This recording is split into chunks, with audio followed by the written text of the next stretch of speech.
Hey, on this episode of Gen X Amplified, we are going to be touching a topic that is so top of mind for all of us in today's world of work, and that is burnout. That is because I will be chatting with Daisy Auger-Domínguez, who is a global leader, speaker, workplace strategist, and the author of the brand new book titled Burnt Out to Lit Up: How to Reignite the Joy of Leading People. Yeah, this is right on time. All right, we're going to talk all about it. So, are you ready? Let's do it. I didn't know a year ago that burnout was going to be the hot topic that it is now. But what I knew last year was that I wasn't just burnt out, I was burnt crispy, right? I had nothing left to give. Welcome to Gen X Amplified, where we bring you inspirational and entertaining conversations with successful Gen X leaders and entrepreneurs. This is the show created just for you. The powerful generation between the boomers and millennials to help you amplify your story, Maximize your impact, and become Gen Exceptional in business and in life. Now, here's your host, Adrian Porter. Hello, everyone, and welcome to another episode of Gen X Amplified. This is the show dedicated to giving a voice to the very powerful generation between those brilliant boomers and magnificent millennials. And as always, I always like to say this: thank you so much for listening, for subscribing, and for championing the movement. So I'm going to get into it because I am so giddy. I get to talk to another fabulous guest. My guest is a global leader, speaker, author, and workplace strategist. Now, with many years of experience leading global human capital practices at companies like Google, Disney, and Vice Media, her mission now is to equip managers and leaders with the skills they need to build high-performing teams and shift culture to drive performance without, here it is, burning out. Now, we all need that, right? Now, her contributions have also been recognized across multiple media platforms, including being named one of Hispanic Executive's top 10 leaders and also one of the 25 most powerful women in People Espanol. Now, as a best-selling author, her first book, Inclusion Revolution, was a game changer and fresh voice for today's new world of work. But now she is back with another literary masterpiece with her book titled Burnt Out to Lit Up: How to Reignite the Joy of Leading People, which we are going to unpack. All right, so without further ado, please welcome a fabulous leader who, just like a flower that keeps on blossoming and blooming everywhere she creates magic, my guest, the wonderful Daisy Auger-Domínguez. Daisy, how are you? Oh, thank you for having me, Adrian. I'm joyful today. I am joyful as well. First of all, thank you for joining me on Gen X Amplified. And for those of you who don't know, I also feature Daisy in my Fabulous Over 40 Spotlight series on LinkedIn, and for many reasons, and you will hear why those reasons during our conversation. But I'm so glad to have you on. Now, introduction, Daisy. I mentioned all the great things that you have done, that you are doing. You're a speaker, you're an author, you are a recovering corporate executive like myself. I spent 20-something years in marketing and in media. I worked for HBO in New York. I think that's where you are residing right now, correct? Yes, I live in Brooklyn. You're in Brooklyn? All right, see? Now, what part of Brooklyn are you in? I'm in Bed-Stuy. All right, Bed-Stuy, do or die. I actually lived in Clinton Hill for about 10 years, so I'm very familiar with the area. I miss it. I miss it dearly, though. So I may go down memory lane with you during our conversation. All right, well, we will always welcome you back. Love it. Love it. All right, so Daisy, I like to start off talking about those magical moments, all right, in your journey. Because for Gen X Amplified and for many people who I like to say in the magical middle, right, in your 40s, 50s, 60s, whatever, we go through many journeys and we go through many transformative experiences. Can you just walk us through your professional journey on working in corporate, and also what was that or multiple magical moments that led you to start writing books, helping companies, and speaking, if you don't mind? Oh, absolutely. I love that you call them magical moments. Some are magical, some less magical than others. Mm-hmm. But certainly, I'm 51, so I've been around for a while. I started my career as a credit risk analyst at Moody's Investor Service. Okay. And I went to undergrad at Bucknell University. Then I went straight to grad school at NYU. Then I went straight to do a fellowship in public affairs. So my first real job was as a credit risk analyst at Moody's Investor Service. And I worked at Moody's for 12 years. I had a great career there. I was a credit risk analyst for 6 years, domestically and internationally. When we were opening up Latin American markets, someone recognized that, it's like, oh, that young analyst over there speaks Spanish. Maybe we should put her on these, with these clients. And then 6 years into the role, had an opportunity to make my first career transition and moved over to the foundation of the organization. And so that's where I was leading what we call now ESG and CSR for 3 years, and led that work internationally. And it was in that role that I was tapped to be the company's first diversity, equity, and inclusion leader. And that transitioned me into HR. So I went from being on the core business side as an analyst to going into the CSR, ESG work, and then into HR.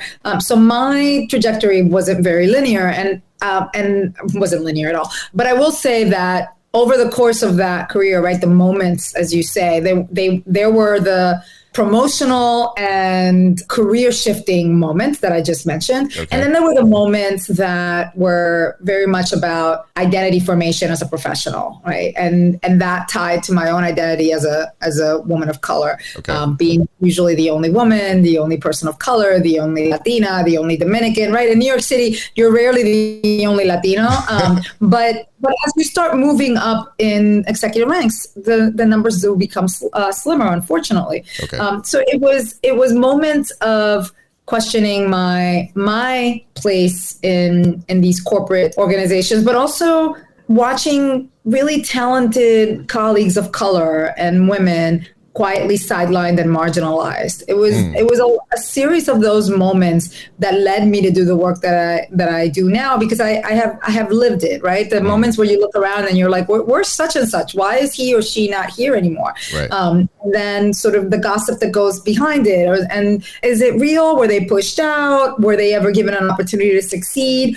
Right. So it was a series of those moments. And I talk about that in my TEDx talk, which is the precursor to my book, Inclusion Revolution. And I speak about both feeling really lonely and quiet in these spaces to having leaders who really wrapped their arms around me and who both cared for me and challenged me to be and do better. So it was a series of those moments throughout my career. And then from Moody's, I went on to work at Time Warner. I went on to work at Disney and Google and Viacom, and then most recently Vice Media, which I left last year. And all of those roles, every time I took those roles, there were key career pivots, and some came out of just beautiful opportunity, right? The Time Warner role was a former mentor of mine who's passed, Lisa Quiroz, who was incredibly supportive. And I know you worked at HBO, so she was part of the Time Warner family. And Lisa had for years been trying to get me to leave Moody's. And it was just right place, right time when she said, finally, here, come join Time Warner. Let's figure out what you can do. Right. So it was mentors like that helped me find opportunities. And then there were other opportunities, including the Disney opportunity where, I needed an exit. I needed to go somewhere else. And a good friend, just said, I was like, let me share a headhunter that I know and let me see what they're working on. And it just happened to be working on the Disney role. They had been working for months. They couldn't find a closing candidate. And then they found me and that was it. Right. So there were all of these moments, and throughout all of these career decisions as an immigrant, right? And I have a very different, I was having this conversation with my husband because I call myself an immigrant, but I have a very unique immigrant experience. I was born in New York City and I was raised in the Dominican Republic. And then I came back to the US, to New Jersey, when I was a junior in high school. And the reason why I qualify that is that I came here with a blue passport, so I didn't have to deal with the challenges of being undocumented, which we know are incredibly burdensome. I also came here speaking English because my grandparents who raised me and my dad who lived here in the States, right, they invested everything they had in sending me to an international school. Okay. So I came here speaking English. But just because I could speak the language, right, and I had traveled to the States, usually to, sort of the Hamilton Heights area where my family lived, didn't mean I knew how to navigate as a young woman of color in the United States. Right. And so that's why I talk about my identity formation being uniquely formed as sort of this quasi-immigrant status. And so I had been part of the majority, and then I was part of the non-majority, right? All of a sudden I came to the US and I became Hispanic, right? They put me in this box and they're like, this is who you are. And by the way, not everybody really thinks that whatever that box that you fit in is a really good box.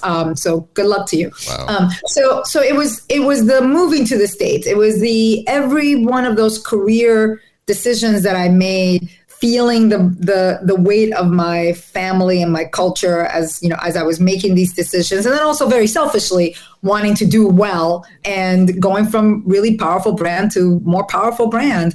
But within all those roles, I had great titles. I worked for great companies. Okay. But you and I both know that just because you have a seat, and maybe you have a seat at that table or adjacent to that table, doesn't mean that you're not fighting for your, for that seat and for your place in the organization every day. And that's when I recognized and noticed that it was harder for people that looked like me or that came from similar backgrounds to me than others. Those were the questions and the concerns and the moments, the aha moments for me of how do we make work actually work for everyone?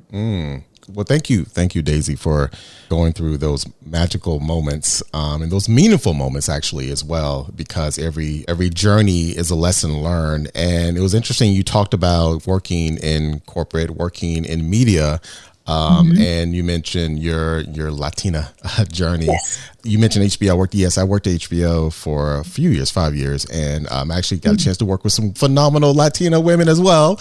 Bernadette Alestia and Lucinda Martinez, who actually were my bosses, and they're amazing. I'm sure you are familiar with. Yes, they're two very good friends. Two of my favorite humans. Yeah, they're awesome. I learned a lot from them. But yeah, it's interesting. So your journey into, I guess, inclusion, diversity, talent, around what year? Because was that part of the early stages of when it became kind of this? Yes. Yeah. Can you just talk a little bit about, from personally, your experience during that moment? Absolutely. So when I was tapped to apply, I was the only candidate. But when I was tapped to be the head of diversity at Moody's, I was leading our global foundation, and our then head of HR. Okay. This was a time when I joined Moody's. By the time I left, we had about 4,000 employees. Now that's about 5x. Okay. Maybe even more. But it was a time when a lot of our senior leaders, their career development was being placed in different positions throughout the organization. Mm-hmm. So you would go, you would have a stint in HR and investor relations and comms and whatnot.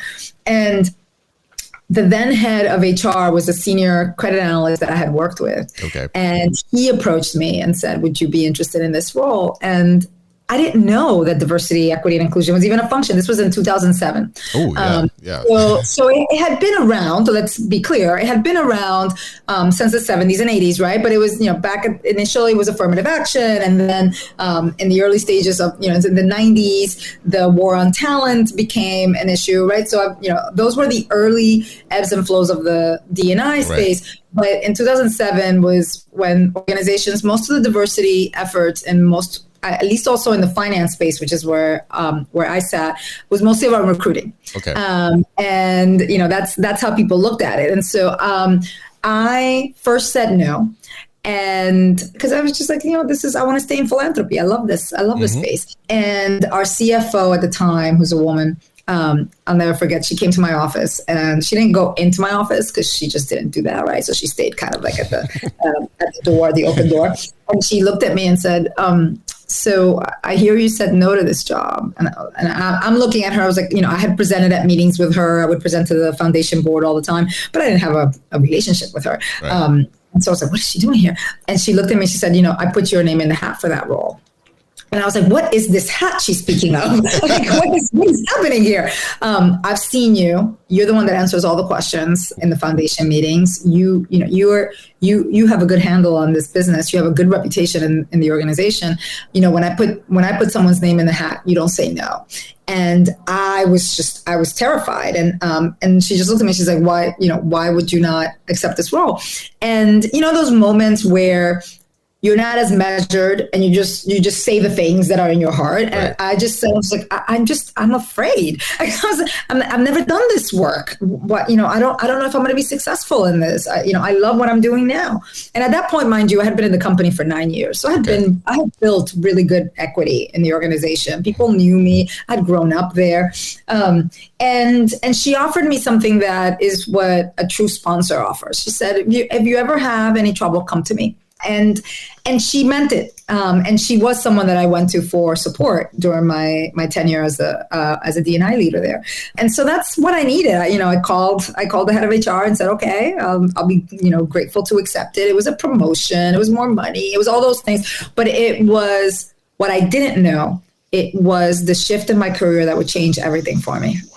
Because it was the career that I didn't know I had been longing for. That I didn't know that I was meant to do. I also very humbly, not initially, but eventually, humbly learned about the field of HR. Yeah. I thought of HR, right? I was like, it's like I went in there kind of kicking and screaming, right? I was just like, HR is where all the bad things happen. And it's when we get in trouble. I actually received calls from colleagues once it was announced, asking me if I was in trouble. They're like, did something happen? Is this a demotion? And I was like, no, did you not see that I became a vice president? Like, what are you not reading that I'm reading? Right. But it was that, as it still is, right, is the function most loved to be hated and also deeply misunderstood. And I was, again, really fortunate to have particularly one senior leader who was, I think at that point, somewhat years from retirement, who took me under her belt. And, when she saw me operating with the hubris of a credit risk analyst who thought, she knew things, she's like, no, let me explain to you how compensation really works. Let me explain to you benefits. Let me explain to you why the HR business partners don't want to talk to you right now. Right? And so I learned the fundamentals of HR in that function. And especially for any D&I leader who has any chance of being effective in an organization, you need to know how the business operates, and you need to know how the business of people operate in an organization. And so I was incredibly grateful to have that opportunity, and that was really the catalyst for the rest of my career. Wow. We are all grateful that you took that opportunity, because there was a lot of magic that happens. And so there are so many lessons in that story, because it's a great segue into, Daisy, your next part of your career arc, writing books and speaking. And you mentioned the TEDx talk. So one key lesson that came for me from that story was the power of sponsorship. Also, the power of leaning into your superpowers and your skills. Some of the things that she mentioned to you that were very noticeable, that were part of your superpowers. You speak up in meetings. You ask the right questions. All those skills that sometimes we as leaders, especially for those of us who I'm passionately speaking to, people in the middle, right? Whether in your mid-career, mid-life, Gen Xers, what have you, where you've had these years of experience, but sometimes you may question your level of skills. And you leaned into that, but you didn't know who was watching you, and you didn't know the impact that you were making with others. And so that's just a great lesson for those of you who are listening into this. Take that from Daisy's story. So let's transition into, now you're in this role, you're in this field. You started to talk on stages. You start to write books. Can you just talk about why you thought you could write a book? And what made you write a book? Because that's something that everyone does, and says something that a lot of people fear, but you did it so well. Daisy, just talk about Inclusion Revolution and how that started. I think you're being very generous in saying I did it well. It's the hard work. I have always loved reading, right? I have, a full bookshelf behind me. I learned English reading, right? I learned about culture. I learned about myself by reading. And so, not surprisingly, when I took on this role in DEI, I tried to read everything that I could about the field. And there wasn't a whole lot at the beginning. Eventually, over the years, there has been a lot more written. And so I'm one of those weird people that loves going to the business section in bookstores. Yes. And those are the books that I love fiction also, but I love reading about how can I do what I do better. And not surprisingly, not a whole lot of books written by people of color and women and Dominicans and Puerto Rican. I'm Dominican and Puerto Rican, right? Like there's not that voice wasn't there, and there's a lot of great academically sound and practitioner-driven books out there on diversity, equity, and inclusion, right, with a lot of really great advice, but not with a sense of identity of what it is like to embody this body that I have. And when you tell me to occupy more space, to do that, which I, by the way, say to my daughter all the time, I say, but when you tell me I have to do that with the understanding that people are going to experience me differently, right, than a white man, right? That when I take up all the space, some people may be wondering why is she doing that versus the expectation that a white man, that's just how they roll, right? And how do you, from a situational awareness perspective, how do you navigate these spaces, which is the challenge that we all have? And so over the years, I'm a storyteller, right? I come from a family of storytellers. When I was little, you just couldn't shut me up, right? The joke was always that, they cita stories never end, right? That's always been me. But over the course of my career, right, there were moments where I shrank, right? Where my voice was diminished, where I had to fit myself into these small little spaces, have different haircuts, dress differently to fit into organizational constructs that weren't created with people like me in mind. And so all of those experiences just led to this treasure trove of stories, right? Of what it was like to do that. But it wasn't until, and I always spoke, not surprisingly, when you're a head of DEI, organizations like to put you in front of people and to tell them what you're doing, right? So many, many times I knew what my role was, right? I knew that this was a space that I occupied and that I served for the organization. And I say that because it helped me hone a corporate voice that I then needed to reframe to hone my own voice. Oh, wow. And it wasn't until I left Viacom in 2018 and I took a year sabbatical. Okay.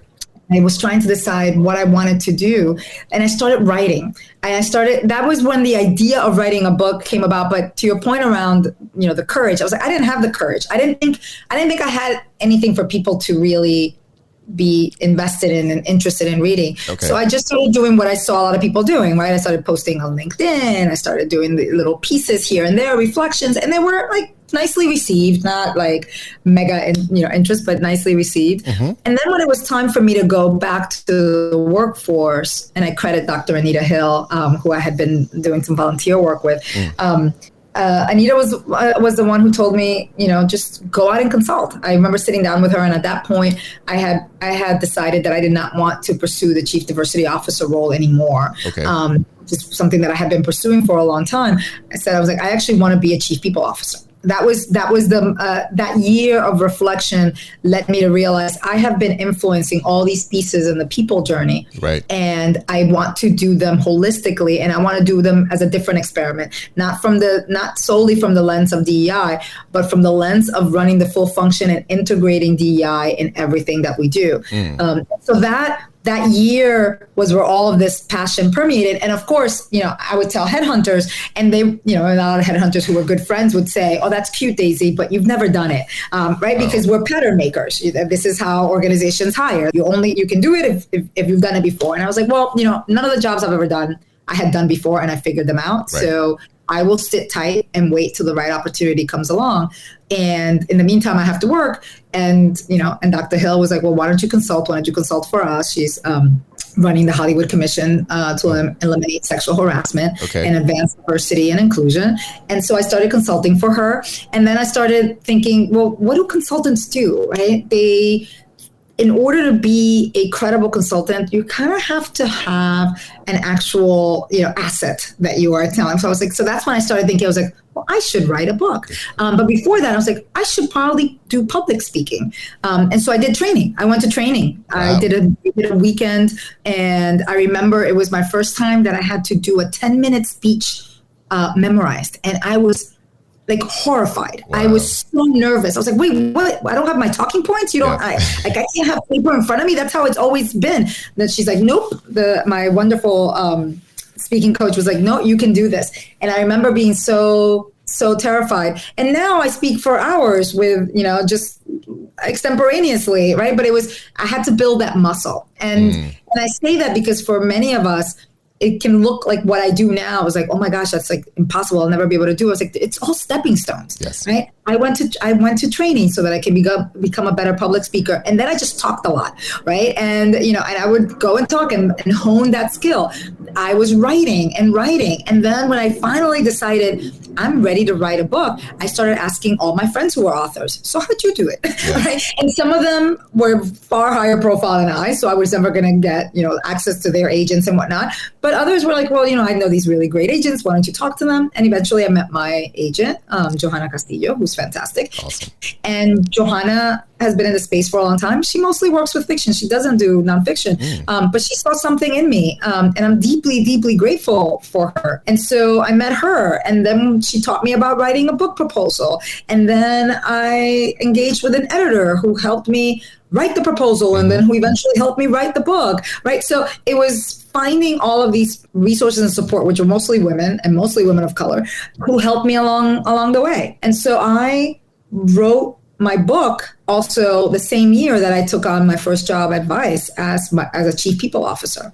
So all of this was happening, and people were like, well, how did you do that? But what they don't know is that it was months before that got me to the place of getting a contract, heavily negotiated by my agent, and then got me through the months of writing that book during the pandemic, during the racial crisis, right? All of those pieces. And from there, and from the material that I built from there, then one day someone was talking about a TEDx, and I just raised my hand. I was like, I'd like to do one of those.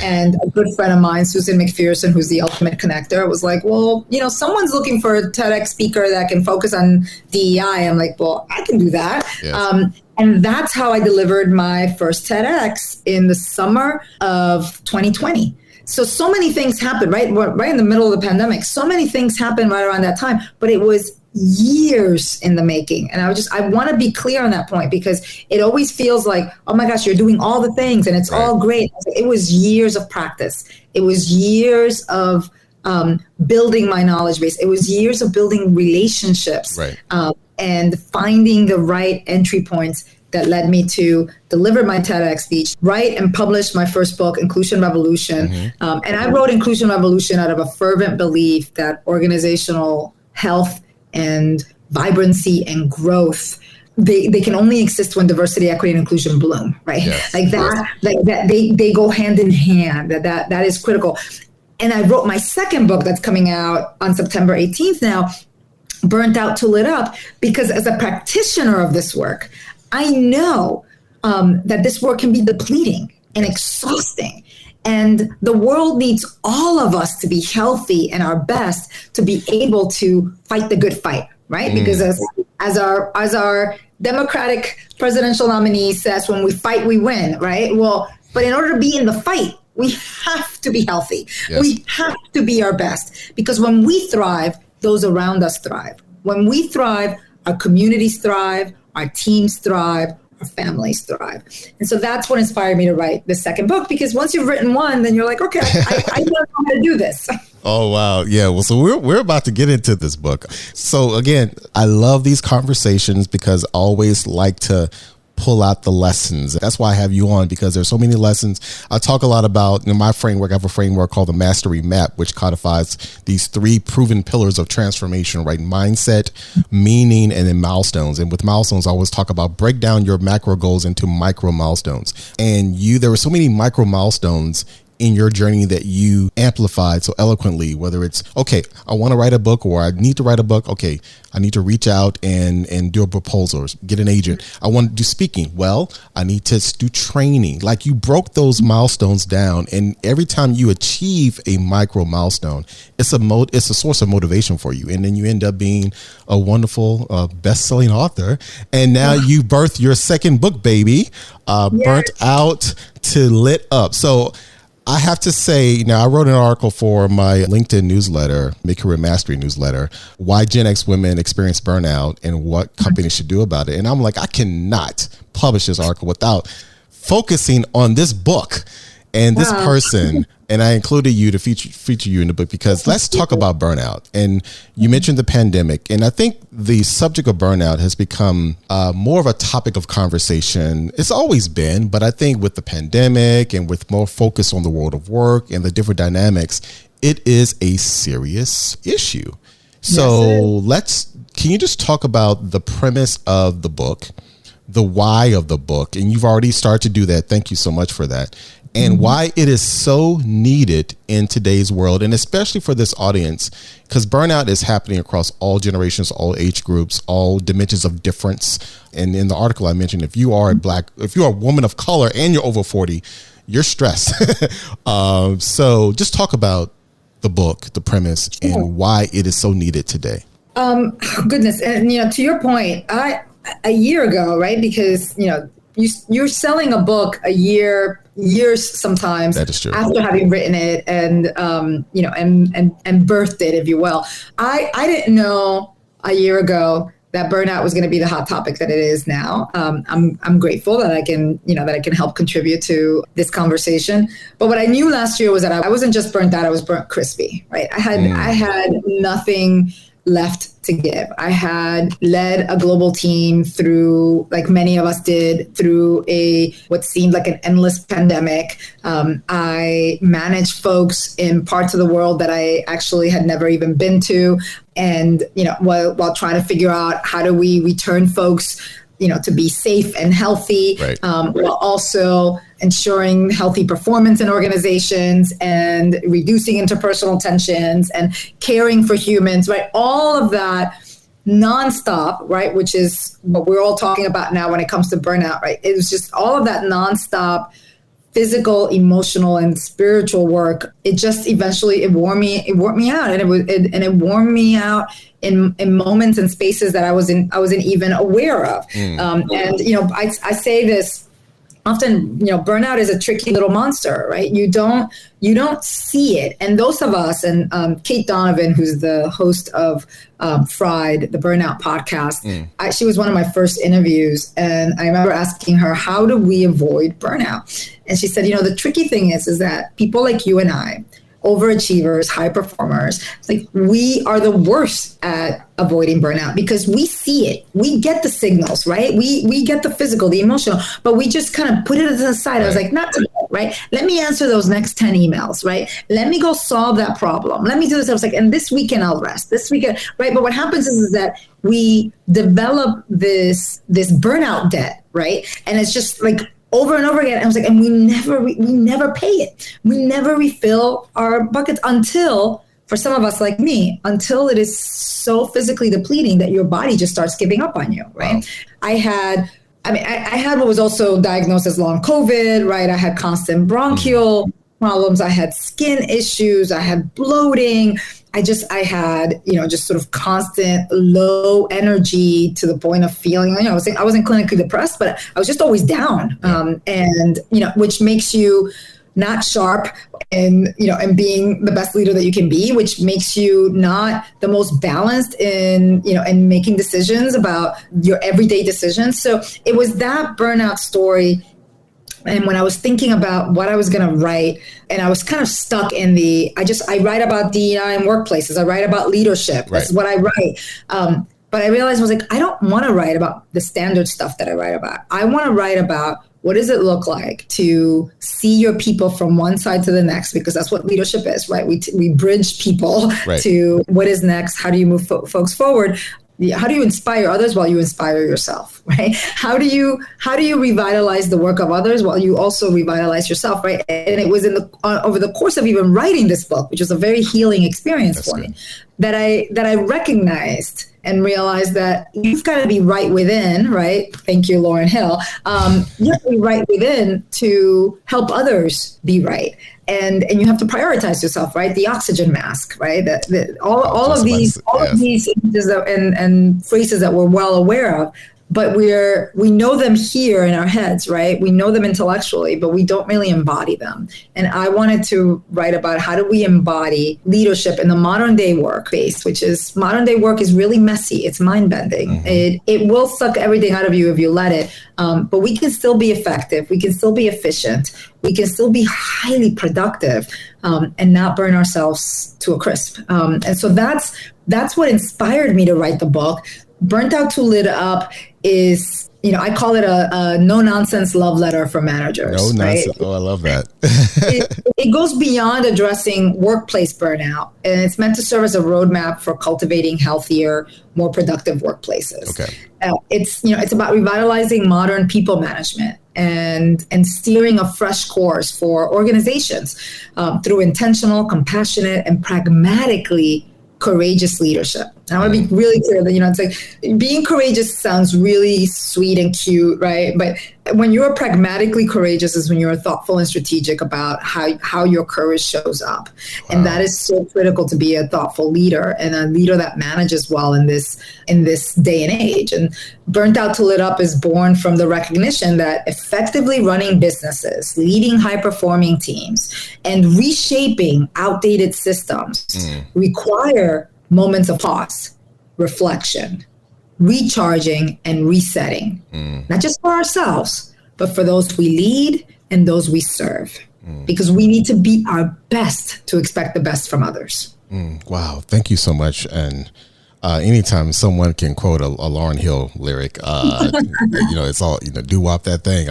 There you go. See, that's what I'm talking about. Yep. So Daisy, I mean, that is so powerful. And I will tell you, we talked a little about it, that in today's time where there's so much technology that's coming at us, there's such an expectation for leadership to lead well. A lot of times we forget about self-care. We forget about understanding there is a direct correlation between self-care, self-awareness, reflection with impact. And sometimes that gap we're not intentional with that. So that's why I'm so glad that you're focusing on this topic. I'm so glad you're focusing on it, especially for people in the traffic jam of life, because many organizational leaders happen to be 40 plus. Many organizational leaders are also 40 plus, but also maybe taking care of family situations at home. Many of us who are 40 plus, who are leaders, taking care of family, are trying to take care of ourselves, trying to think about their next. That is unfortunately a ripe opportunity, adverse opportunity for burnout. Yes, and you mentioned something earlier about how a lot of times we don't really realize the effects of it until sometimes it's too late. And you're right. What would you say, Daisy, for people that are listening who are going through periods of malaise, who are stressed, who are trying to move ahead and also lead well in this world of, let's say, new technologies that they need to learn, like generative AI, right? As a leader, you need to a key takeaway. What is the first step they should take to help minimize this level of burnout? The first step of many, I'm sure. Yes. I mean, I think the first step is to really recognize where your burnout is coming from. You have to address the root causes of burnout. Great point. We frequently urge people to boost their resilience, right? To, go on a vacation, take a break. But burnout isn't just a personal issue, right? It's a systemic one that requires a much more comprehensive solution. So until we address the working conditions, the social conditions, the economic conditions that breed this overwhelming stress, quite frankly, no amount of self-care is going to fully alleviate burnout. But if you spot the signs of burnout early and take small steps to address them, you can regain control, right? You can protect your well-being, which is, the driving force for my book, Rediscover What Makes Your Work Fulfilling. And that spotting of the signs of burnout is that requires self-reflection, right? That requires, for me, I can tell you, I wish I had said, I decided to pause and think about this, and then I realized I was burnt out. No, for me, it was just like hitting a wall so many times until I had to stop and say, okay, what is going on here? And then I was able to retrace my steps and speak the way I can about burnout, because I saw the signals and I just kept going. And my hope is that by sharing this book and my stories is that we can become more adept at not hitting ourselves against the wall that often and stopping and saying, well, when I snapped at my team today, that's not me. I didn't show up as my best self today. What else is happening? It wasn't them. It was me, right? What's happening? I'm exhausted. I have overwork. I have challenges at home. I'm struggling with, just being respected at work, right? Whatever all those pieces, and it's usually a combination of all of these elements, is being able to look at them. And then, because as I said earlier, it's a systemic issue. Right. We can't solve for everything, but what do I have agency to solve for now? Right? What do I have agency to solve for is how I show up despite what's been handed to me, right? Is how I set boundaries, is how, right? Because when we set boundaries for ourselves, we tell the people that we tell the world that we matter, right? So, how do I do that? How do I affirm my self-worth in a healthy way, right? And, it's, again, that's where that pragmatic courage comes in of, I need to speak my truth, or if I am not a senior person, right? If someone who's listening today is listening to me and going like, that's great, Daisy, but like, I can't do this, right? But who can speak up on my behalf? Who has positional privilege in the organization that can become an ally for me or an accomplice in trying to create better conditions for work? Because here's the not so secret piece of this, is that when we create better working conditions for ourselves, we actually create better working conditions for others. That's right. So true. And we make work for everyone. So what may seem and feel like a selfish act is actually the most generous of acts, and it's the kindest thing that you can do. And when we reflect on it that way, I think it helps people overcome some of the mental barriers that they have about, it's like, I'm not going to ask for this because people are going to think I'm selfish, or they're going to just think that this is just for me. I was like, no, actually, when you do that, and it's been my experience as an HR leader, having employees lift up needs in the organization that I have been unaware of, right? And I don't know all the things, and I have, unbeknownst to me, failed my teams by not serving up what they needed when they needed it. But I've always tried to create spaces for people to tell me what that looks like. And when people have said, we need better aftercare programs, we need more inclusive access to bathrooms in the building, right? All of these elements that have happened throughout my career that now seem like obvious, but at different junctures, the reason why they happen is because someone raised that and shared their lived experience. And then guess what? We changed those practices and policies, and then that helped. That was helpful for everyone that came behind them and everyone that was there, right? So I'm always open to the idea of let me learn what I can't see, right? I have blinders like everybody else, because when I address something for someone, I am looking at how does this impact the broader organization, right? And we can change that. We can create workplaces that work for everyone and that stop burning us out. Oh, wow. Oh, thank you. Thank you for that, Daisy. This has been a great conversation, very educational, and I think it's very timely. This book is much needed. Before I let you go, though, so speaking of reflection, and I want to get a little bit more into your personal side, there's a question that I always ask all of my guests, just to get a selfish reason, because I'm a music junkie. Shout out to Lauren here earlier, as you mentioned. So here's a question for you. So, Daisy, if there was a song that would play anytime you walk down the street or enter a room that perfectly captures the essence of you and your story and the personal brand of Daisy Auger-Domínguez, what song would that be? What would be your own personal theme song? Oh my gosh. Well, I have two. And whenever I'm asked to pick a song, to introduce me at speaking engagements or awards, I always go with Celia Cruz's La Vida es un Carnaval, because there's just something about the way Celia sings that instantly lifts your spirits. And that song is a celebration of life, right? It's a reminder that even when things get tough, there's always a reason to keep dancing and smiling, to find joy and to spread it to others. But if I had to pick a theme song for myself, the other song that's constantly ringing in my head is Vivir Mi Vida by Mark Anthony, because it's about embracing life, facing challenges head on. It's about celebrating every victory, big or small. And that's a message that speaks to how I want to approach both how I live and how I lead. Oh, how you live, how you lead. Look, well, this is the moment that I'm celebrating you. Celebrating the things you're doing, the life you're leading, the work you're doing, the magic you're creating, the impact you're creating, Daisy. Let everyone know how they can continue to keep up with you and how they can get the book, if you don't mind. Yes. Well, my community is LinkedIn. So I like to tell everyone I'm on LinkedIn. I'm on Instagram. I am toying around with TikTok. And it's all Daisy Auger-Domínguez. But for Inclusion Revolution, sorry, not Inclusion Revolution. No, you can still, people still buy the book now. Inclusion Revolution is everywhere. Burnt Out to Lit Up, How to Reignite the Joy of Leading People is available anywhere that books are sold. You can go to Amazon, you can go to bookshop.org, you can go to Barnes & Noble. And I would really greatly appreciate if you get a copy and let me know what you think. Send me a review. Pre-sales are key for this the stage that I'm at, but I fundamentally wanted this book to find an audience that would love it and bring light to it. So I hope that it brings light to you.